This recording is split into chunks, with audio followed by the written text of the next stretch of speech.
Hello అందరికీ. So మనము blouse back part cut చేసుకునేటప్పుడు కొన్ని టిప్స్ ఫాలో అయ్యామనుకోండి పర్ఫెక్ట్గా కుదురుతుంది. నడుము లూజ్ అయినా, చెస్ట్ లూజ్ అయినా, హ్యాండ్ లూజ్ అయినా, సో బ్యాక్ నెక్ డీప్. నేనైతే ఏ టిప్స్ ఫాలో అయ్యి బ్లౌజులన్నీ ఈజీగా కట్ చేసి స్టిచ్ చేసేస్తాను.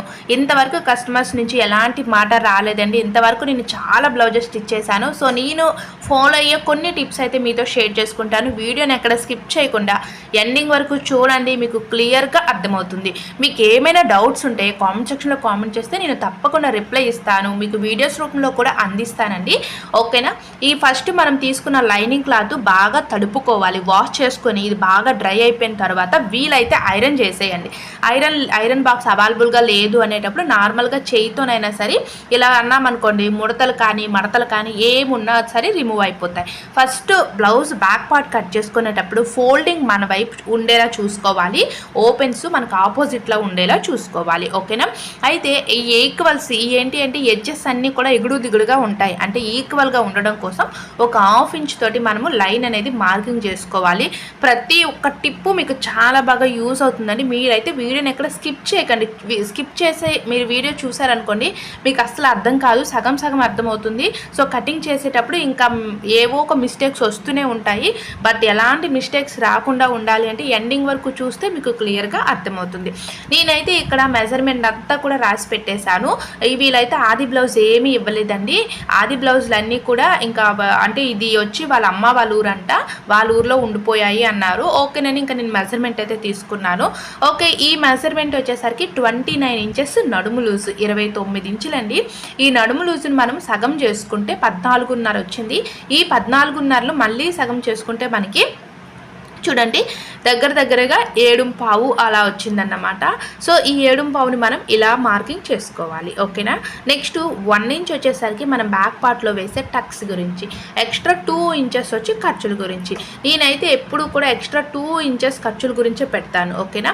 నెక్స్ట్ మనం ఏంటి అంటే బ్లౌజ్ పొడవు వచ్చేసరికి ఇది ఎగ్జాక్ట్ పొడవు 13 ఇంచులు, మరొక హాఫ్ ఇంచ్ యాడ్ చేసుకోవాలి. మనము హాఫ్ ఇంచ్ కలుపుకుంటే మనకి ఖర్చుల్లోకి పోతుంది కదా. సో 13.5 ఇంచులు పెట్టుకొని ఈ చివరి కూడా మార్కింగ్ చేసుకోవాలండి. మనకి లైన్ అనేది స్ట్రైట్గా వస్తుంది.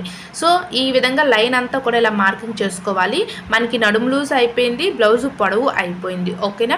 నెక్స్ట్ ఏంటి అంటే షోల్డరు, నెక్ మార్కింగ్ చేసుకోవాలి. ఇప్పుడు మనం కట్ చేస్తున్న బ్లౌజు డీప్ నెక్.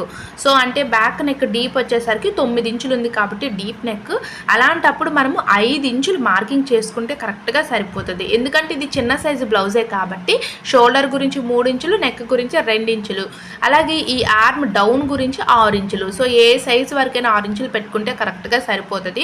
మీకు ఒగ్గు రావడం కానీ, వదులు రావడం కానీ, లూజ్ రావడం, సో ఎలాంటి ప్రాబ్లమ్స్ అయితే ఉండవు. ఓకేనా. నెక్స్ట్ ఇది చిన్న సైజే కదా, ఈ రౌండ్ ఆర్మ్ రౌండ్ గురించి 1.5 తీసుకుంటే కరెక్ట్గా సరిపోతుంది. పెద్ద సైజ్ బ్లౌజ్ అనుకోండి అంటే 31, 32 అలా ఉంటే 1.5 తీసుకోవాలి. సో ఇది డీప్ నెక్ కాబట్టి మనం నడుము లూజుని బేస్ చేసుకొని చెస్ట్ లూజుని కూడా మార్కింగ్ చేసుకోవచ్చు. మనకి నడుము లూజు 7.5 వచ్చింది. 7.5కి 1 ఇంచ్ కలుపుకుంటే 8.5. సో ఎగ్జాక్ట్ చెస్ట్ లూజ్ వచ్చి 8.5 ఇంచులు. ఈ లైన్ దగ్గర నుంచి ఈ ఫోల్డింగ్ దగ్గర వరకు కూడా కరెక్ట్గా 8.5 పెట్టుకొని మార్కింగ్ అనేది చేసుకోవాలి. ఇది చెస్ట్ లూజ్ అయితే వచ్చేసింది. ఓకేనా. ఎక్స్ట్రా 2 ఇంచెస్ వచ్చి ఖర్చుల గురించి అన్నమాట. చాలామంది అంటున్నారు మీరు ఫాస్ట్గా చెప్పేస్తున్నారు అని అంటున్నారు. కొంతమంది ఏంటండి ఇంత స్లోగా చెప్తున్నారు అంటున్నారు. సో అందుకోసం మీకు ఏమైనా డౌట్స్ ఉంటే చెప్పండి కామెంట్ సెక్షన్లో. వీడియో లెంత్ ఎక్కువైపోతుంది అనేది నేనైతే ఫాస్ట్గా చెప్పేస్తాను. ఎంత ఫాస్ట్గా చెప్పినా సరే మీకు అర్థమయ్యే విధంగానే చెప్తానండి. సో మీరు ఎక్కడ కన్ఫ్యూజ్ అయితే అవ్వరు. నేను చెప్పే టిప్స్ కనుక ఫాలో అయ్యి నేను చెప్పేలాగా కట్ చేస్తే బ్లౌజ్ పర్ఫెక్ట్గా కుదురుతుంది. సో ఒకసారి మీ బ్లౌజ్ ఒకసారి ఇలా కట్ చేసి చూడండి. కుదరకపోతే అప్పుడు నన్ను కామెంట్ సెక్షన్లో కామెంట్ చేయండి. ఓకేనా. నెక్స్ట్ ఇక్కడ మనము 1.5 పెట్టుకున్నాం కదా, ఇలాంటి ఆర్మ్ రౌండ్ స్కేల్ తీసుకొని ఇలా మనము మార్కింగ్ అనేది రౌండ్ మార్కింగ్ చేసుకోవాలి. చూడండి ఇది బిగినర్స్కి చాలా బాగా యూజ్ అవుతుందండి. ఈ రౌండ్ స్కేల్ అనేది కర్వ్ స్కేలు. ఓకేనా. తీసుకోండి. నెక్స్ట్ ఇప్పుడు నడుము ఎంత అయితే ఉందో మనకి ఈ యొక్క రౌండ్ అనేది కరెక్ట్గా మ్యాచ్ అవ్వాలి. మనకి 7.5 వచ్చింది కదా, ఎగ్జాక్ట్ 7.5 కూడా ఈ రౌండ్ దగ్గర వచ్చేసింది. సో చూసారు ఇక్కడ మనం హ్యాండ్ జాయిన్ చేస్తాం కదా, సో ఎక్కువ తక్కువ రాకూడదు. అందుకోసం నడుము ఎంతైతే ఉంటుందో ఈ రౌండ్ కూడా అంతే మ్యాచ్ అయ్యేలా చూసుకోవాలి. నెక్స్ట్ బ్యాక్ నెక్ వచ్చేసరికి నేను కరెక్ట్గా 9 ఇంచులు అయితే తీసుకున్నాను. ఓకేనా, 9 ఇంచులు మనం బ్యాక్ నెక్ తీసుకుంటే సరిపోతుంది. ఈమైతే కొంచెం డీప్గానే పెట్టమన్నారండి, 9 అయితే సరిపోతుంది.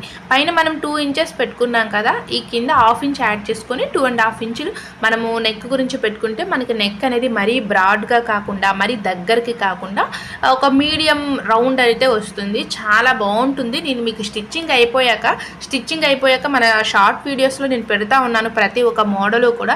సో అవి కూడా చూడండి, అవి చూస్తే మీకు అర్థమవుతుందన్నమాట. ఓకేనా, చూడండి నడుము లూజ్ అయిపోయింది, బ్లౌజ్ పొడవు అయిపోయింది, బ్యాక్ నెక్ అయిపోయింది, ఆర్మ్ రౌండ్ అయిపోయింది. సో ఎక్స్ట్రా 2 ఇంచెస్ ఖర్చులు కూడా పెట్టుకున్నాం. నేను చాలా వీడియోస్లో చెప్తున్నాను ఖర్చులు ఎక్కువగా పెట్టుకోండి. ఓకేనా, ఎందుకంటే మనం కస్టమర్స్ నుంచి మాట పడకూడదు. ఖర్చులు ఎక్కువగా పెట్టుకుంటే చాలా వరకు యూజ్ అవుతాయి.